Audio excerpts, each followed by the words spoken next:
पंजाब केसरी में आप सबका स्वागत है। मैं हूं चंद्रशेखर धरनी और इस वक्त हमारे साथ मौजूद हैं मोमन खान जो कि फिरोजपुर झिरका से विधायक हैं। आज भूपिंदर सिंह हुड्डा जी ने प्रेस कॉन्फ्रेंस की, कल विधायक दल की मीटिंग की थी।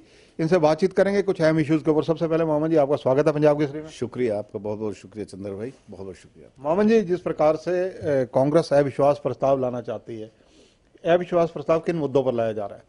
सबसे पहले जो सरकार 3 कानून किसानों के खिलाफ लेके आई है, उसके खिलाफ हम अविश्वास प्रस्ताव लेके आना चाहते हैं कि कुछ विधायक गांव में जाके किसानों से कहते हैं कि हम आप लोगों के साथ हैं, लेकिन जब अविश्वास प्रस्ताव विधानसभा में आएगा तो उस टाइम इनका जो चेहरा है वो असल नजर आएगा कि कौन तो सरकार के साथ है, कौन किसानों के साथ है। इसलिए हम नॉन कॉन्फिडेंस मोशन लेके। आपको लगता है कि सरकार अविश्वास प्रस्ताव आने देगी?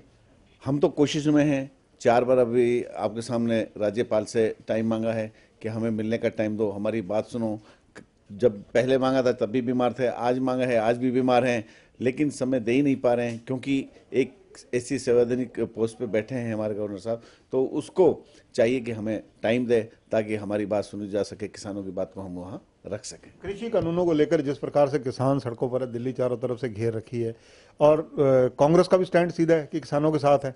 आपके एरिया का क्या हाल है? ऐसा है, विधायक से हटके हम किसान हैं, किसान के बेटे हैं। जो नुकसान किसानों को हो रहा है वो हमारे को भी हो रहा है, बिल्कुल स्पष्ट है। हम किसानों के साथ खड़े हैं और खड़े रहेंगे जब तक तीनों ये काले कानून वापस सरकार नहीं लगी। तन मन धन से हम किसानों के साथ हैं।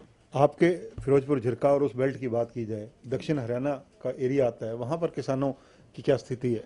हमारे वहाँ के किसान सुनेड़ा बॉर्डर पे बैठे हैं। 7 तारीख को बहुत बड़ी महापंचायत है। उधर शाहजहाँपुर जो राजस्थान और हरियाणा की बॉर्डर है, वहाँ पे हमारे सारे किसान बैठे हैं। सभी में रोष है, पूरे देश के किसानों को नुकसान है, ये मेवात के किसानों का नहीं है। और ये जो लड़ाई है, न हिंदू की है, न मुस्लिम की है, न सिख की है, न ईसाई की है, न किसी जात की, न पात की है। ये जो लड़ाई है किसानों की लड़ाई है, सब मिलके लड़ रहे हैं। और तभी जब सब मिलके लड़ेंगे तभी उम्मीद है कि जो 3 काले कानून हैं ये वापस सरकार लेगी और झुकेगी। फिरोजपुर झिरका के ऐसे कौन से अहम इश्यूज हैं जो आप बजट सत्र में उठाना चाहते हैं? एक तो हमारे वहाँ जो नहू से लेकर अलवर बॉर्डर तक है, वहाँ डेली 2-4 कैजुअलिटीज होते हैं, नौजवान एक्सपायर होते हैं।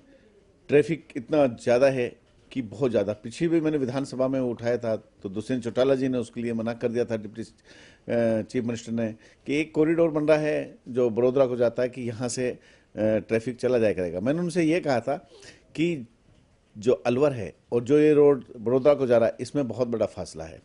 जो ट्रैफिक अलवर को से दिल्ली आएगी या नहू आएगी या सोन आएगी, वो क्राउड अलग है, लेकिन उन्होंने मना कर दिया। फिर मैं इस मुद्दे को फिर उठाऊंगा कि जो मुद्दा है ये हमारा वाजिब है। 4 लेन ये नहू से लेकर के नहीं अलवर बॉर्डर तक बढ़ना चाहिए, ये हमारे लिए बहुत ज़रूरी है। एक मैंने ट्रामा सेंटर का भी पीछे उठाया था विधानसभा में, तो उसमें हमारे हेल्थ मिनिस्टर साहब ने यस किया था, लेकिन अभी तक उस पर कोई कार्रवाई नहीं हुई है। यूनिवर्सिटी का मुद्दा उठाऊंगा कि सभी जिलों में तकरीबन यूनिवर्सिटी है, कि मेवात भी इतना बड़ा क्षेत्र है कि हम इतने पिछड़े हुए हैं एजुकेशन में। यूनिवर्सिटी की भी मैं बात वहाँ उठाऊंगा कि हमें यूनिवर्सिटी भी दी जाए। हमारे पास हुड्डा सेक्टर्स ना तो नहू में है, जिला बन गया, जिले बने कम से कम 16-17 साल हो गए, आज तक इस सरकार को ये नज़र नहीं आता कि यहाँ हुड्डा सेक्टर दिए जाए। जब सेक्टर हुड्डा आएंगे तो तभी हमारे जिला का विकास होगा। कहीं भी देख लो, जो भी जिले हैं, कोई सा ऐसा जिला नहीं है जहाँ हुड्डा के सेक्टर्स नहीं है।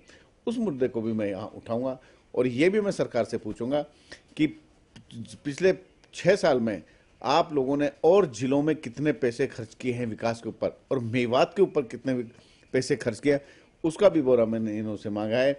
हमारे पास ऐसा है 55 गांव हैं नगीना ब्लॉक में जिसमें पीने का पानी नहीं है। हम टैंकर खरीद करके 800 से 1000 तक का टैंकर पानी का मिलता है। इस देश में एनसीआर में नजदीक होने के पश्चात पीने के पानी की हमारे लाला पड़ रहे हो, कोई सुनने वाला नहीं है।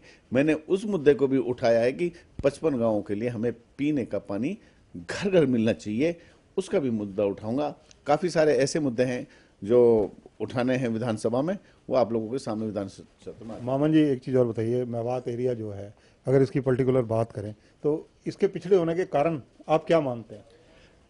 एक तो सबसे जो पिछड़ापन का विषय है वो है लैक ऑफ एजुकेशन। हमारे यहाँ टीचर्स की इतनी भरमार कमी है।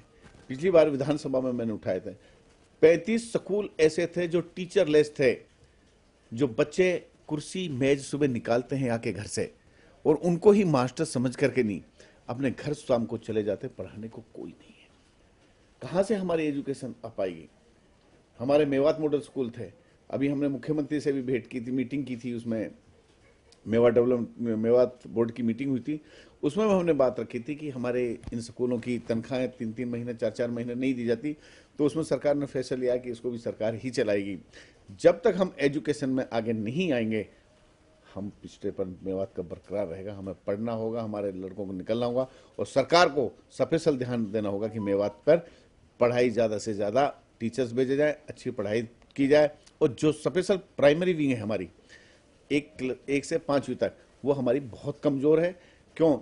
जब कंपटीशन पे बच्चे आते हैं तो वहाँ हम इनको कम्पीट नहीं कर पाते हैं, इसलिए हमारी प्राइमरी विंग का स्ट्रॉन्ग होना बहुत ज़रूरी है। इसी वजह से हम पिछड़े हैं कि मेवात में एजुकेशन का कोई अच्छे साधन नहीं है। धन्यवाद मोहम्मद जी। तो ये मोहम्मद खान फिरोजपुर झिरका से विधायक हैं, युवा हैं। इनके अनुसार क्योंकि अविश्वास प्रस्ताव लाया जाएगा, सरकार अविश्वास इस वक्त जनता में है, इस वजह से इनका अविश्वास प्रस्ताव पारित हो या ना हो ये पटल पर निर्धारित होगा। लेकिन कांग्रेस के प्रयास हैं कि इसको लाया जाए, लेकिन राज्यपाल महोदय ने 4 बार कांग्रेस को समय नहीं दिया, ये भी इन्होंने उल्लेख किया। और जो मेवात एरिया है वहाँ शिक्षा और विशेषकर प्राइमरी एजुकेशन को लेकर इन्होंने बड़ा सवाल खड़ा किया है। वहाँ के बच्चों को एजुकेशन की बहुत ज़रूरत है, लेकिन टीचर्स का अभाव है। सरकार को नीतिगत फैसलों के तहत इस पर कड़े कदम उठाने चाहिए।